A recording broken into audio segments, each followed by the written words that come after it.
Hey, feeling good, like I should. When in dark, I walk around the neighborhood, feeling blessed.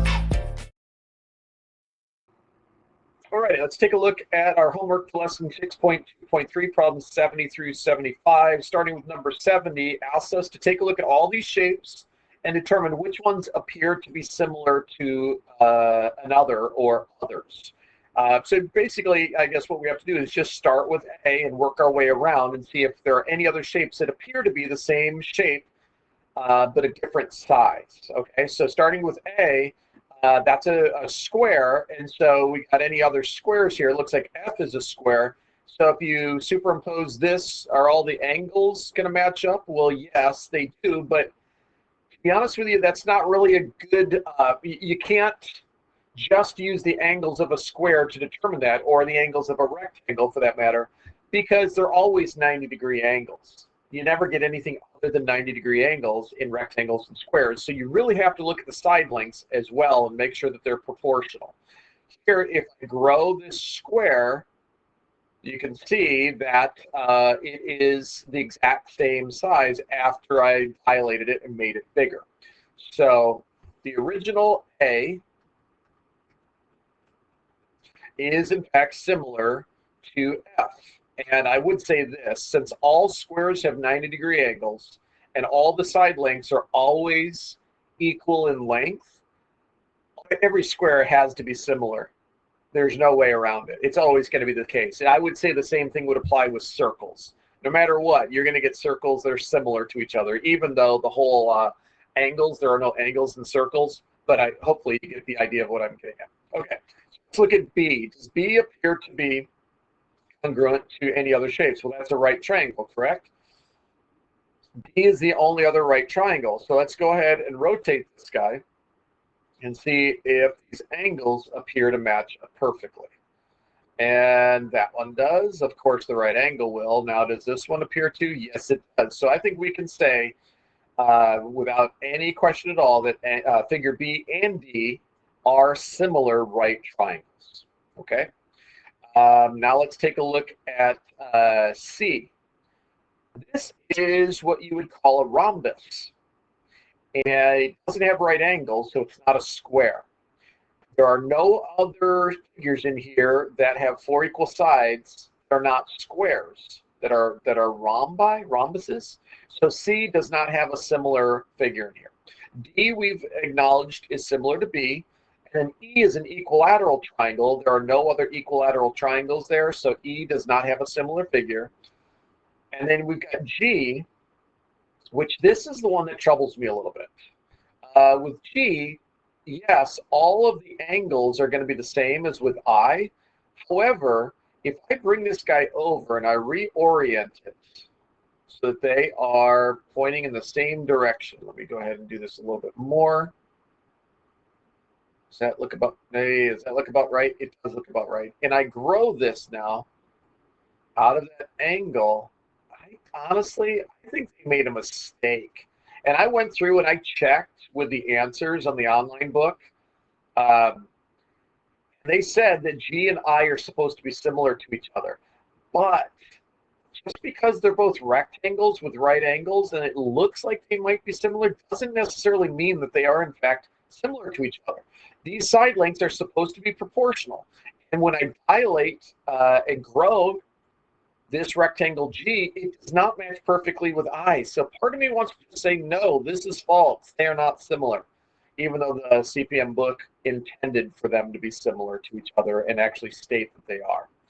So I'm going to go ahead and say A and F and B and D, but a little question mark there for G and I. And then H is an obtuse triangle. There are no other obtuse triangles. So this is not similar to any other shape in problem 70. All right, problem 71 is about proportional reasoning. It says a local deli sells 6-inch sub sandwiches for $2.95. Now the deli has a family sub that's 50 inches long. If you want to make the larger sub price comparable, that would be proportional to the price of the smaller sub, how much should they charge for a 50-inch sub sandwich? So you set this up. You know, you get $2.95 for a 6-inch sub. how much will it be for a 50-inch sub? So you can use your proportional reasoning and cross multiply, and 6 times x is going to be equal to $2.95 times 50, which is $147.50. And then when you take and you divide the 147 by 6, you get $24.58 with the repeating decimal after that. So I'm just going to cut that guy off because we're just going to round it to the nearest penny. So we'll call it $24.58.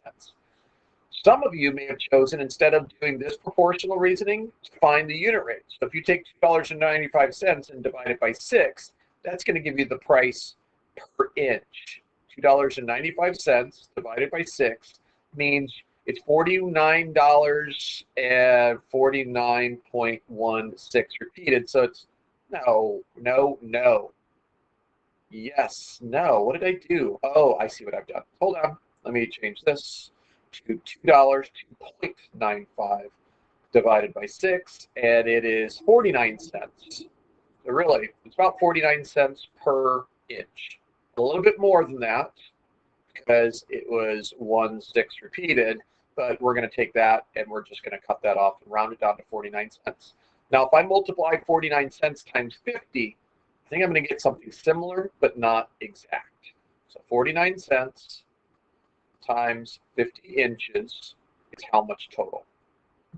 0.49 times 50 is $24.50. So pretty close. So if you found the unit rate and rounded off your unit rate, you got something a little bit lower. You got $24.50. If you use proportional reasoning, you got $24.58, which is the one I would go with because you're going to get 8 more cents out of the 50-inch sub than if you use the unit rate. Either way would be okay, and you could justify. All right, to represent the tile pattern below with a table, graph, and rule. So here you got figure 1 with 6 figures in it. Figure 2 has a total of, what is happening here? What are they doing? Are they adding 2? They're adding 2 here. And they're adding 2 here. So figure 0, if you took away these 2 and you took away those 2, would look like this, right? So that would be, what it? I don't know, I'm so confused. So just go, oh, they only added 1, didn't they? Hold on for a second. You added on 2 here, and you added on 1 there. So it's increasing by 3. So this had 6, this has 9. This one, you got your 1 there and your 2 there is got to be 12, right? 1, 2, 3, 4, 5, 6, 7, 8, 9, 10, 11, 12. And then if you work backwards, take this 1 away, take those 2 away. So figure 0 must look like this with 3. So what does the growth rate appear to be? We're increasing by 3. There's your growth rate. And the y-intercept is the starting figure. There you got your 3 right there. So y equals 3x plus 3 is the rule. And then it's just a matter of plotting these points. Here is 0, 3. Here is 1, 6. Here is 2, 9, and so on and so forth. Plot those points on the graph, and you got your table, rule, and graph. All right, how many solutions does each equation below have? And then how can you tell? Well, I didn't really explain how you can tell, but the basic idea is this. If you end up having the same number of x's on each side, or whatever your variable happens to be, whether they're t's or y's or whatever, but you've got a different constant, you're going to have no solution there because there's no way that 4x plus 4 can ever equal 4x plus 3, since x is equal to the same thing for both. Compared to this one, where by the time you combine like terms, you get 3y plus 8 is equal to 3y plus 8. Notice how you've got the same number of y's on each side, but the constant being added on is the same as well. So in this situation, any number for y would make this expression equal to that expression. So there are an infinite number of solutions for D, but no solution could ever make this true for A. Which brings us to B and C. When you've got a different number of variables on each side of the equation, after you've completely combined like terms and simplified everything, you know you're going to get a solution. It's just a matter of finding out what that one solution is going to be. So in the case of part B here, we would take away 3 t's from each side and then add 3 to each side to give us 3t's is equal to 9, so 1t has to be equal to 3. And we can prove that that's correct. 18 minus 3 is 15, and then 9 plus 6 is also equal to 15. So that is the 3. When I plugged it in here, made both expressions equal to 15, and they are equal to each other. So that is the solution. Here, same idea. Send in the dive bombers, combine like terms. What do we end up getting there? 12m minus 18 minus 3m ends up giving you 9m minus 18 on the left-hand side. On the right side, you're going to combine the 2 m's with the 1 m to give you 3 m's minus 18. So the different number of m's on each side tells you there's going to be one solution. We just have to figure out what that one solution is. So let's go through the process. Let's take and subtract away 3 m's from each side, and let's add 18 to each side. And now a lot of times people see this and they think, oh, there's no solution. 6m is equal to 0. Well, no. 0 is the solution because 6 times 0 is equal to 0. So if I were to plug that into here, that would prove that that is correct. So I'm going to put in a 0 here, so this becomes 6 times 0 minus 3 is negative 3. And then minus 0, right, because 3 times m is 0, 3 times 0 is 0, is equal to 0 minus 18 plus 0. So 6 times negative 3 is negative 18, and negative 18 minus 0 is negative 18. 0 minus 18 is negative 18 plus 0 again. That proves that the one solution that works here is the number 0. And last set of problems, fractions, decimals, being able to add, subtract, multiply, and divide any fraction or decimal number,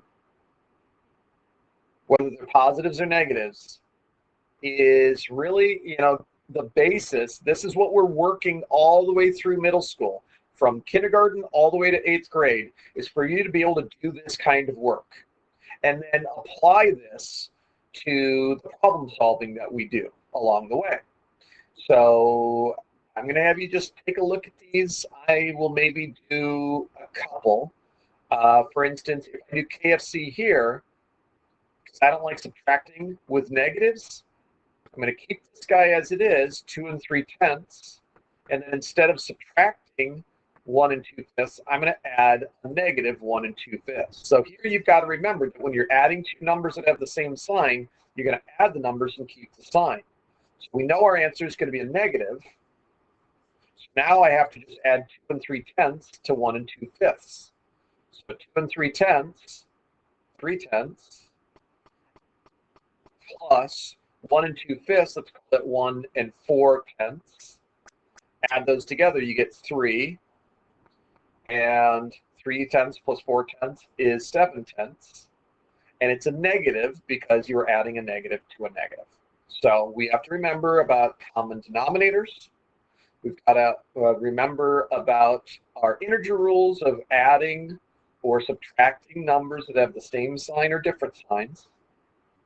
And then we just got to work through the process and show our work. Okay. Here we've got a division problem, and it might be a good idea for us to remember the process. When we're doing division, if you've got a positive and a negative number, you're always going to get a negative answer. So if I know that I'm going to take 3 over 1 and divide it by 5 over 4, and because this was a negative, I'm going to get a negative answer, I'll just draw my box and put the negative sign in. And now I'm going to work through that process for dividing fractions by keeping, changing, and then flipping that guy to its reciprocal, and you end up getting 12 on the top and 5 on the bottom. Now, some of you may have changed this to its decimal equivalent and then used your calculator, and then you would have gotten 2.4, or some of you may have changed this to a mixed number, and that would have been -2 and 2/5. So any of these are acceptable final answers for problem B. All right, so I'm not going to work through C or D. If you have a question, it is really your responsibility to ask me how to do these problems and to help you make your corrections. You see what the answers are here. Go ahead and look through your work. Did you find common denominators before adding these two numbers together? When you multiply these two numbers together, How did you go through the process? Did you change both of them, or change this one to an improper fraction and then multiply numerators times numerators and denominators times denominators? Because that's the process you need to work through. And now for the last problem of this homework. Looking at this original key, look carefully. Which of these keys below did you create through rotation, and which ones through reflection? And so remember, when you rotate, you've got a pivot point, whether it's right there or right there, or I suppose the pivot point could be anywhere. And when you reflect, you've got a line of reflection in a mirror image. So A ends up being a reflection. Okay, so if you take this guy and put your line of reflection, then this is going to look the same here, but these guys, instead of pointing down, are now going to point up. Okay, so that would be the reflection line here. For B, this is a rotation. So if you picture this being your point of rotation and it rotates 180 degrees, now these guys, instead of pointing down 90 degrees, they would point to the right, and 180 degrees, they'd now be pointing up. Here, this would be the 90-degree rotation, right? There's the rotation point. It goes up, so they're pointing to the right. And then this is a reflection over a vertical line. Okay, so here's the mirror image. This guy is going to come over to here. You see it right there. And then these guys are going to still be pointing down, but they're going to be on the left instead of on the right because it's the mirror image. All right, so that concludes our homework. Now let's move on to our next activity. Take care. Hey, feeling good, like I should. When in dark, walk around the neighborhood.